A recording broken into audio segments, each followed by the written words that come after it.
What's up, everybody? Welcome to the latest edition of No Mercy with yours truly, Stephen A. Smith, coming at you as I love to do multiple times a week. We're here in our studios thanks to our official studio sponsor, FanDuel Sportsbook. FanDuel is the official sports betting company of the No Mercy podcast. You know something?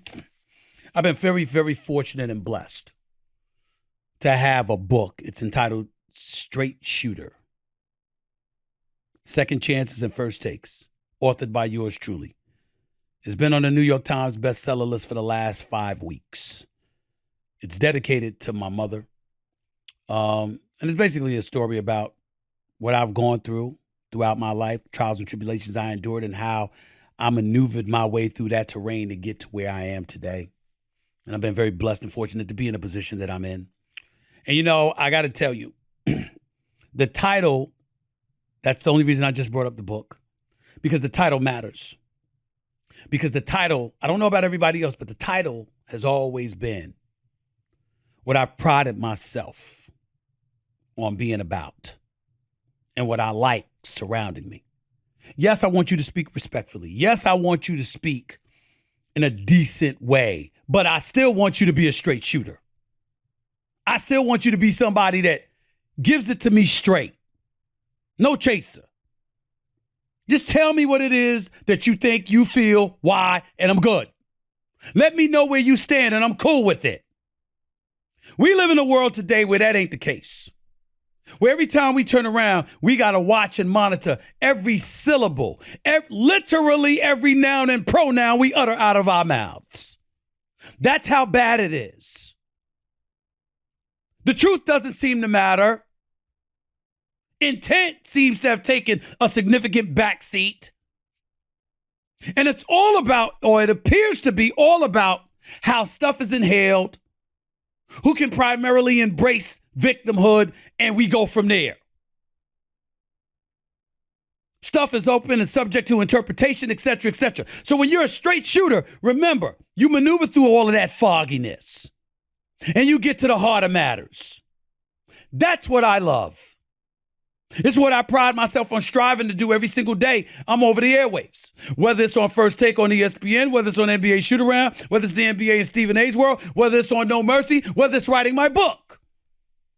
It's what I try to do. Or the inordinate number of appearances I make on various cable networks and networks, period, across the stratosphere.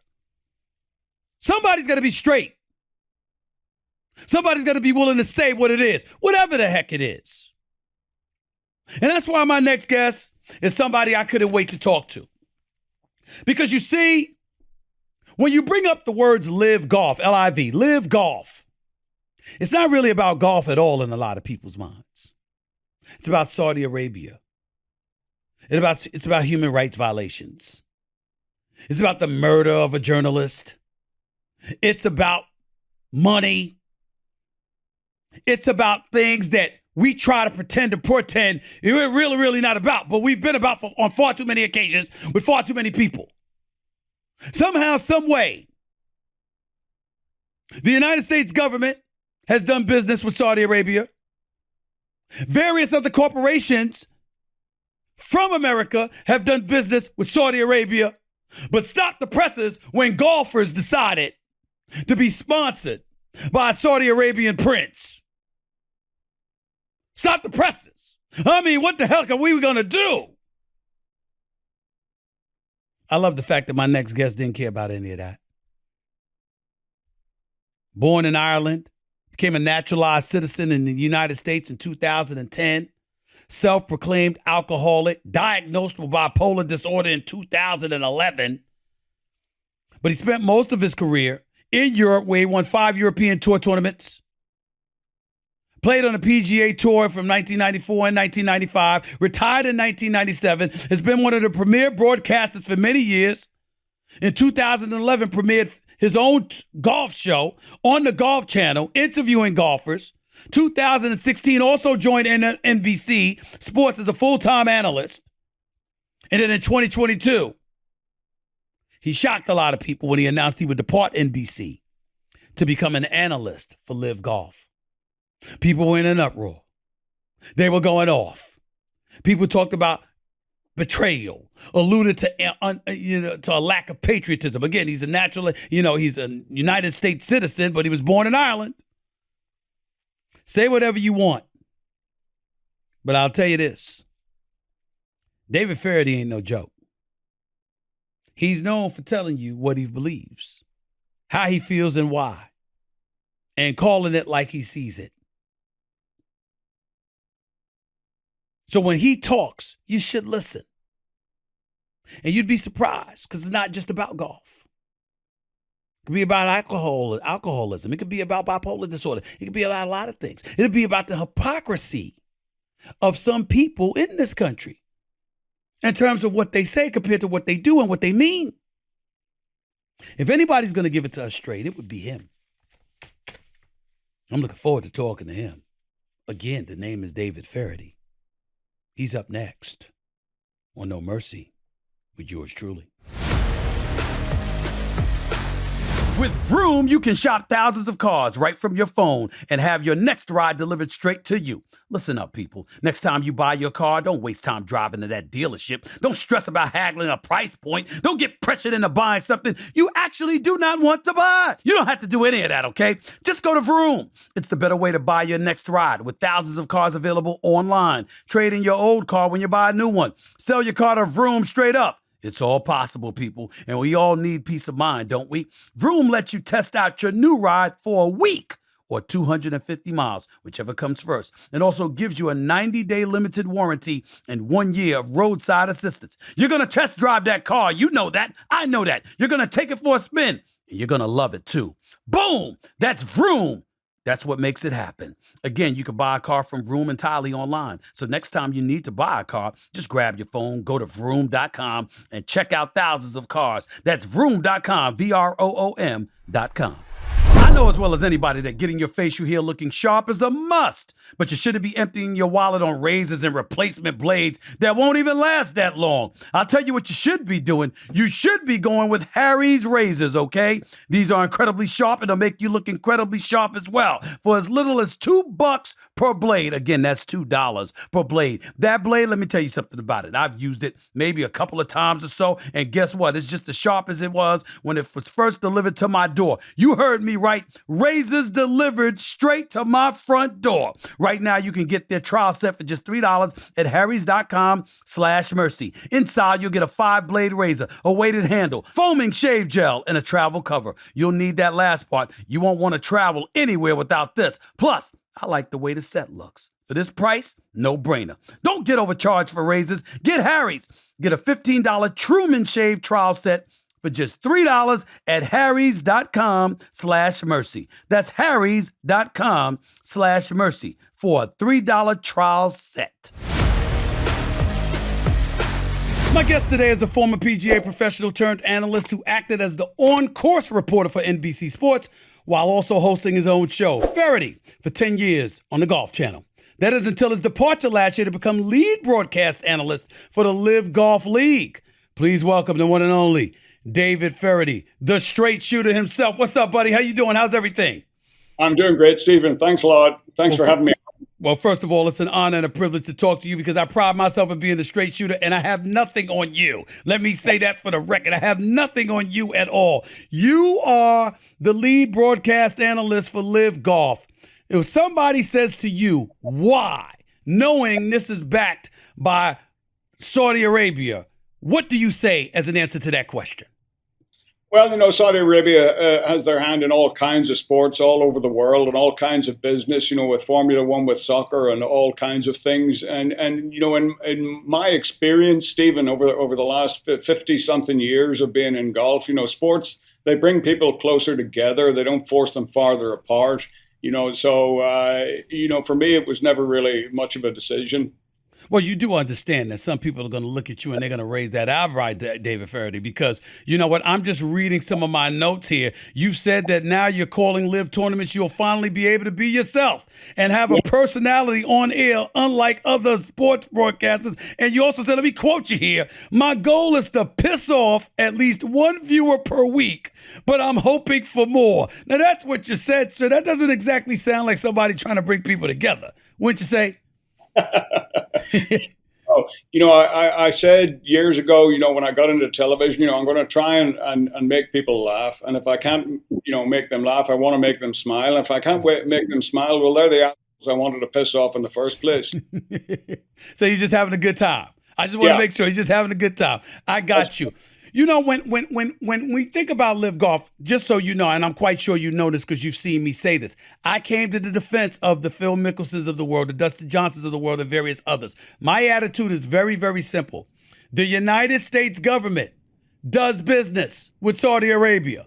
Why is it that people are calling out individuals who are playing a sport more so than they're calling out our very own government? That was my position. What do you feel about that? Well, I agree with you completely, and thank you for taking that position. You were one of the guys that jumped in there and supported us. Yeah, the world does business with Saudi Arabia. And this is golf. It's just a game where you're trying to put a ball in the hole. It shouldn't be taken that seriously. It's just a sport. It's a diversion. It's something that takes our mind off things. Well, listen, you've got Mohammed bin Salman, I believe his name is. He's obviously backing all of this. Some people point out the fact that he doesn't play golf. He's never had any interest in golf, So what do you think? Stephen A., what's his agenda in all of this? Why would he pick this knowing that it would disrupt the PGA? To that you say what? From people that ask questions about the Saudi Arabian's government, what their objective and agenda is in creating LIV Golf. What do you say to all of that? It's, disruption is good. Competition is good in any sport. And you can see the effect that we have had on the PGA Tour. They're now paying their players, to show up rather than, just showing up for, 2 rounds and not getting paid. Everyone gets paid on the PGA Tour now. They found $250, $300 million somewhere that we didn't know that they had. And all as a result of LIV showing up. And we can see some of the innovations that we have in broadcasting as well are being picked up by other networks. So, disruption is good. Anytime you get competition, it's good. And I think that's the reason that they jumped in. Highlight this for me, because you would know I wouldn't. Give me a picture, paint a picture of what life was like for a PGA Tour player before LIV Golf ever came around. Yeah, it's a really hard sport to make money in, and I know there's a lot of money in it these days, but there are so many good young players out there. Only the top 125 get to compete. You qualify through, various other tours around the world, the PGA Tour, Latin America, the Corn Ferry Tour, there's the finals, and there's a turnover at the bottom of that, 125 every year. We have 48 players at LIV, all of whom play every week. And more than a third of our players have played Ryder Cup or President's Cup. More than a quarter of them are major champions, so they show up week in, week out. You know what you're going to get. Life on the PGA Tour is, if you're in the top 30, you're making a hell of a living, and even, below that now, we've actually forced them to let the guys play for more money and force them to guarantee the guys at the bottom end of that money list, money as well.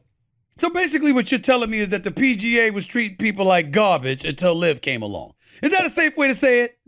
Well, I wouldn't say they treated them like garbage. They get treated pretty well, but, not commensurate to the amount of effort that it takes, and the amount of talent that it takes to just get on tour. What were y'all thoughts when you heard someone like Tiger Woods come forth?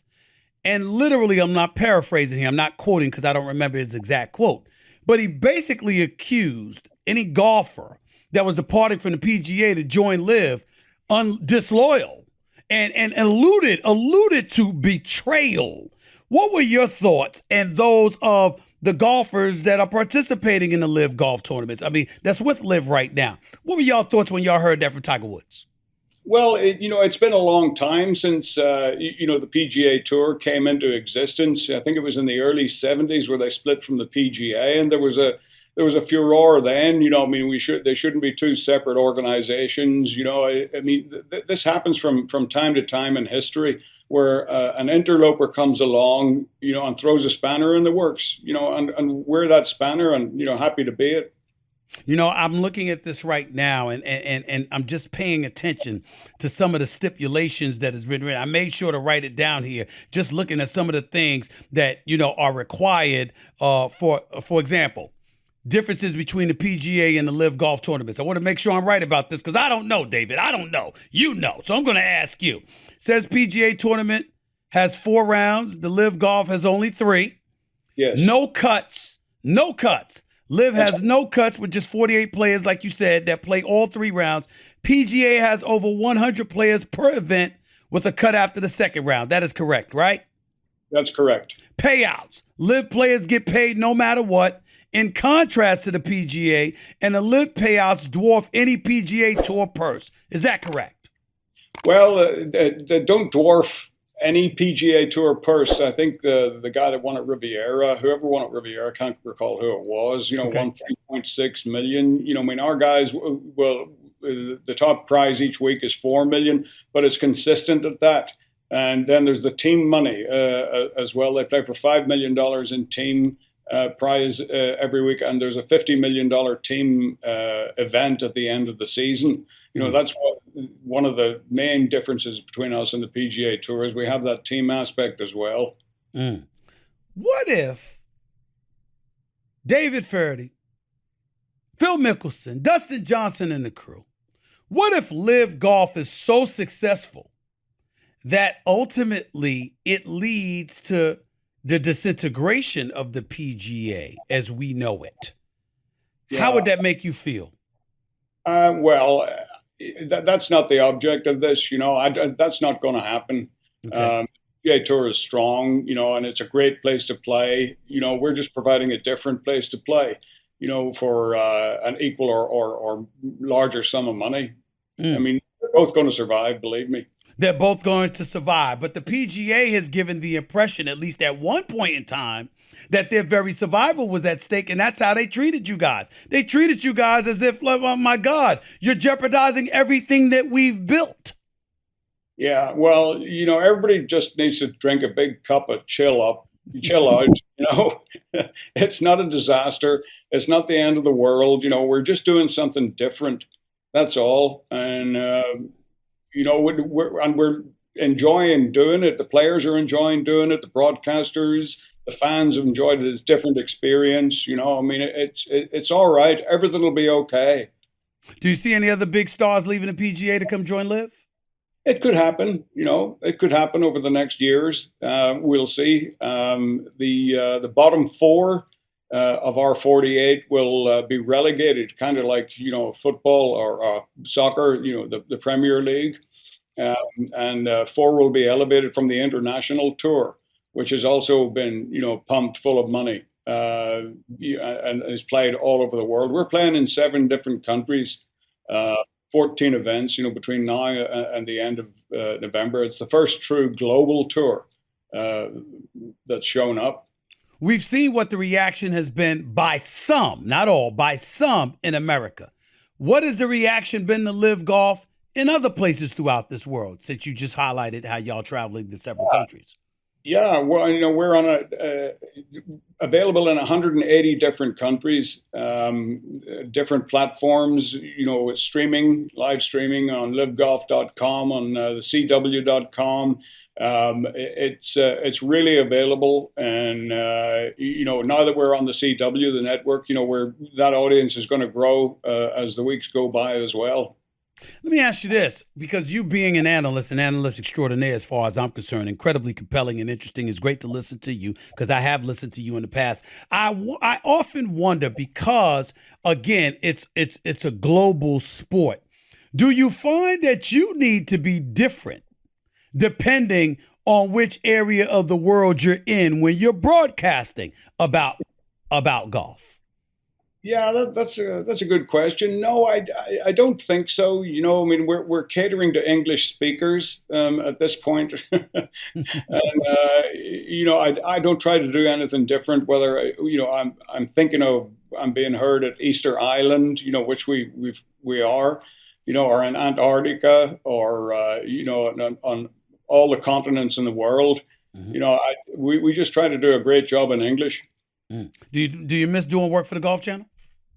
I miss my show. Mhm. Yeah, I do. You know, What do you miss about it? for 10 years, and it was a hell of a run. It was a lot of fun to do. Yeah, I'm asking, what did you miss? What do you miss about it specifically? What is it that you miss about it that you can't do now with what you're doing with Live Golf? Well, I miss the people that I work with. Hmm. You know, we had a really tight knit crew, and I miss you know being able to meet the kind of people. You know, I interviewed four presidents. You know, actors, captains of industry, athletes. You know, from all sports, and it was really cool. You know, just to get to meet those people and to get to know them. You became a naturalized citizen in the United States in 2010. You were Yeah. born in Ireland. I want you to tell my audience a little bit about yourself because you're known, once again, as that straight shooter. You call it like you see it. There's no question about it. For guys like myself, growing up on the streets of New York City in the United States, New York City, you know, one of the things that I find very, very interesting is that, you know, when I cover sports, I just call it like it is. It's like, this is what I see. This is how I see you performing. That is what it is. But with golf, like it is with tennis, they bring up sports etiquette a lot. You know, there's a way to say things. There's a way to convey certain things. You could be critical of somebody, but let's make sure we're not too critical. This is the kind of stuff that we hear. The thing I love about you is you don't seem to pay attention to any of that. You're just No. going to call it like you see it. Is that truly how you view yourself? Is that truly an accurate way to view David Feherty? Yeah, I mean, I expect people to have a sense of humor about themselves, and golfers are pretty good when it comes to that. You know, I've you know I poke fun at people all the time on the air, and I've really only had one issue with that over the almost 30 years that I've been in it, and that was with Colin Montgomery. Mm. You know, because I nicknamed him Mrs. Doubtfire. He never really got over that. Well, maybe, Yeah. what part did he have a problem with, Doubtfire or Mrs.? You know, which one was it? Yeah, well, I tried to convince him. I used to write the back page for Golf Magazine, you know, and I wanted him to do a cover, you know, as Mrs. Doubtfire with the vacuum cleaner and the golf clubs. You know, people would have loved him for it. Mm. You know, just you know, to find that sort of self-deprecatory side of himself. But you know, unfortunately, he couldn't. He could never get there with that. Never got over it. Still holds it against you to this very day. Is that true? Pretty much. Pretty much. Is it true that you suffered from bipolar disorder? You received a Yes. bipolar disorder diagnosis in 2011? Yes. Yeah. Mm. Yeah. I struggle with anxiety and depression, and you know, I have good days and bad days, but any day that I'm, you know, around golf and working, you know, on the air, you know, is a good one for me. I'm an addict, you know, I'm an alcoholic as well, and Mm. you know, spare time is my worst enemy, Stephen. Mm. So you know, I need to be working, and I'm delighted that it's golf season again. It's interesting that you say that. I don't know if you watch soap operas in the United States at all, but there's a soap opera, General Hospital, on ABC that I'm actually a part of. And the Yep. star of the show, his name is Maurice Bernard. He plays Sonny Corinthos. And he struggled for years with bipolar disorder. And during the pandemic, you know, he recently confessed that he was contemplating taking his own life because that's how difficult it was for him to have that level of idle time. I'd like you to take a moment when you talk to speak to that as a person that suffers from bipolar disorder. You got diagnosed in 2011, and you talk about idle time being that difficult thing for you and what have you. What advice can you give to people out there who are struggling with similar symptoms that you've experienced, suffering from bipolar disorder themselves? What would you like to say to them? Well, depression is an epidemic, Stephen, and it's one of those things that it carries a stigma to this day. You know that people don't want to admit Mm. that you know they're sad or depressed or whatever, and people ask me, well, what is depression? And I tell the best way I can describe it is it's sadness minus hope. And that hope factor, part of it is the single most important thing that a human being can have. You can live without money. You can live without love. You cannot live without hope. So whoever is around that person, I'm lucky to have my wife and a circle of people who know who I am, who know what I suffer with, and they know the signs when I'm not feeling great. And I've got that sort of support network around me. The pandemic was very difficult for me as well. All that spare time, all I wanted to do was drink, and it was extremely difficult. So I understand, what your friend goes through. You just described the definition in your mind of depression.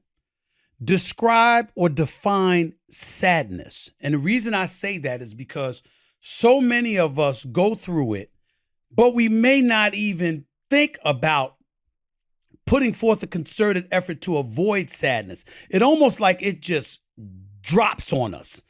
Just drops on us out of nowhere. How do you define sadness? How do you avoid it? Well, depression is, like I said, it's sadness minus the hope. Sadness is a temporary thing. Hopefully, if it's permanent, well, then you are depressed. It's one of those things. But that hope element is the single most important thing. Describing sadness is very difficult. It can be for any number of reasons. But if you have that hope underneath it all the time, that's what'll keep you going. I think about you and you talk about how you just tell it like it is, you call it like you see it, you try to have a good time, et cetera, et cetera. But listening to you talk about this portion, this part of your life, if it were me and I was in your position, I would be absolutely petrified of losing my job because I know what potentially idle time would do to me. Do you ever find yourself looking at what you do for a living and how you go about doing what you do and finding yourself fearful at any time that something you say, how you might turn somebody off could potentially cost you your job, which would obviously increase your idle time and therefore endanger yourself? I don't think about that. I'm basically unfiltered. Look, I'm not stupid. I'm not going to go to places that, and it gets more and more difficult, Stephen. This social environment that we find ourselves at the minute, where there's somebody waiting around every corner to be offended. We're surrounded by people who think that their feelings are more important than the facts. Yes. And I do a stand-up comedy tour around the country as well. It's hard to be a comedian these days. It really is. This wokeness is the death of comedy. I'm not sure who said that, but I feel the same way. I'm with you. Yeah, I feel the same way. Yeah. So why do it then? Why take the chance? Because if you're doing what you do, plus you're adding comedy on top of that, knowing that the culture that we're living in is almost, or as you would say, the death of comedy, why even take the chance? Why bother? Well, it's for the buzz. I'm an addict. That's what I look for. And there's no greater buzz than making an audience laugh, than putting 1,200, 1,500 people in a theater and seeing them, blowing snot bubbles, down there. That gives me a charge, that's much greater than any drug. And I have to be careful, because right after a show, I have a tremendous sort of there's a decline, in mental health. It's tough to go on stage, by yourself with a microphone for 2 hours, and make people laugh. But it's even tougher to stop. Respectfully, I ask this question. Is the buzz that you get from doing comedy, or to a lesser degree, calling, being a broadcast analyst for golf, is the buzz that you get from those things in any way equitable, relatable to the buzz you got from drinking alcohol? Yeah, It is. It's better. Mm. It's much better. Yeah. Because it strokes my ego. It just makes me feel better, as a person. Whereas, the alcohol was a temporary thing. It's a depressant, in Mm. the long run. It seems like a good idea at the time. For me, not so much. Mm. Is that the advice that you would give to alcoholics that find that passion that gives you that kind of buzz in some other way? And that way that would facilitate you not drinking? Yeah, for sure. If you're lucky enough to have something in your life the way that I have, Mm. yeah, absolutely, I would Right. say that. Does Live Golf do that for you now? Yeah, it does. Mm. It does. It really. We're on the air for 5.5 hours. It's with no commercial breaks, because when we do go to commercial, we have the world feed, and the rest of the world gets it. Outside of America, gets the full 5.5 hour show. So it's kind of exhausting, live, for that length of time. But man, it's just I take my medicine the night before, and I look forward to the following day. How long have you committed to doing it? 5 years. Mm. You look like you got about 10 to 15 more in you, buddy. I got to admit it. Oh yeah, I'm not done. I'm not Mm. done. I'm in the back nine, Stephen. There's no question, but I'm not done. Isn't it fair to say, before I let you get on out of here, that one of the exciting elements about this is because it's growing, whether people like it or not, whether they want to admit it or not? Yeah. Live Golf seems like it's here to stay. I mean, you got about $3 billion in your coffers from Saudi Arabia, for crying out loud. You're not going anywhere. So, in light of that reality, I'm looking at it and I'm saying it's not going anywhere. So, I anticipate that the longer it's around, the less noise that's made about it, the more receptive others will be to joining Live Golf, which means it's one thing to have Live Golf and the money. It's one thing to have 48 players with just 3 rounds. You're probably anticipating significant growth in the next few years to come. Isn't that safe to say? Oh, absolutely. We're expecting to grow, and we're expecting, the world golf rankings to change as well, because, right now they're irrelevant. We've got players like Dustin Johnson and Cam Smith and Brooks Koepka and whatever. They're ranked, I don't know, in the hundreds, Mm-hmm. of the official world golf ranking. That's ridiculous. That is ridiculous. So, I mean, there are other systems out there that can be used, where SI, has a ranking system. There are a couple of others, that work pretty well Mm-hmm. also. So, if you're going to have the best players in the world playing in the best tournaments, they need to fix that. Are these players happy to be there? Oh, yeah. You can't believe the atmosphere in the locker room. The shotgun start that puts everybody on the golf course together. The team aspect. They're really the players are really invested in the team Mm. side of it, pulling for each other. And from a personal standpoint, I always played best when I played in a team, whether it was a Ryder Cup or a World Cup. Um, I did, that's what did it for me. Mm-hmm. In golf, you can see it, in their eyes out there. They're having a good time. If you could pick one player that isn't a part of Live Golf that you wish was a part of Live Golf right now, who would that player be? Oh wow, that's a tough one. Boy, I mean, it's these are pipe dreams, obviously. I mean, I would love to see Rory McIlroy, or I'd love to see you know, uh, a Justin Thomas. These kids are so talented. It's Mm-hmm. amazing. But we've got some of the best players in the world. As I said, they play every week. We don't have to worry about a weak field. Our fields are strong every single week. Have you been able to maintain all the friendships that you had throughout your years associated with the PGA, or have you lost friends along the way because of your decision to work for Live Golf? Well, I mean, if I've lost friends, they haven't told me. Okay. Uh, They've so kept it far, to themselves. so far, so good. I got you. Last question. Charles Barkley, second to last question, actually. Charles Barkley was thinking about coming over, didn't work out. Obviously, he was offered the opportunity to come over there and be a part of Live Golf with Greg Norman and those guys reaching out. What were your thoughts about, or what would your thoughts be if Charles Barkley had been involved? Oh, I would have loved Charles. You know, I had him on my talk show, and just, I mean, you know, Charles, he's just a joy to be around. One of the kindest, nicest people that you're ever going to meet in your Yes, life. totally You know, true. so yeah, I would love to have seen him. Last question to you. LIV Golf, David Feherty, you have a message to send to the world on behalf of LIV Golf and your participation in the sport. Above all else, what do you want the world to know? I want them to come join our team. You know, we've got a set of broadcasters, a set of players, a set of officials, you know, that are, you know, we feel like we're on a pirate ship at the moment, you know, sailing the high seas, doing something different. And it is different. You know, we want you to come and, you know, forget everything that you've heard.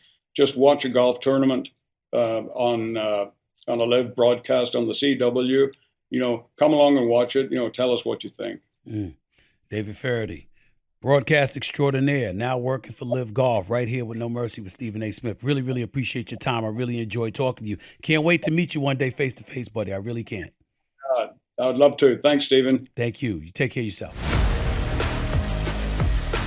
We've now crossed the midway point of the NBA season. My goodness, time does fly, doesn't it? But it's still a great time to get in on the action and download FanDuel, America's #1 sportsbook, because new customers get a no-sweat first bet up to $1,000. That's bonus bets back if your first bet doesn't win.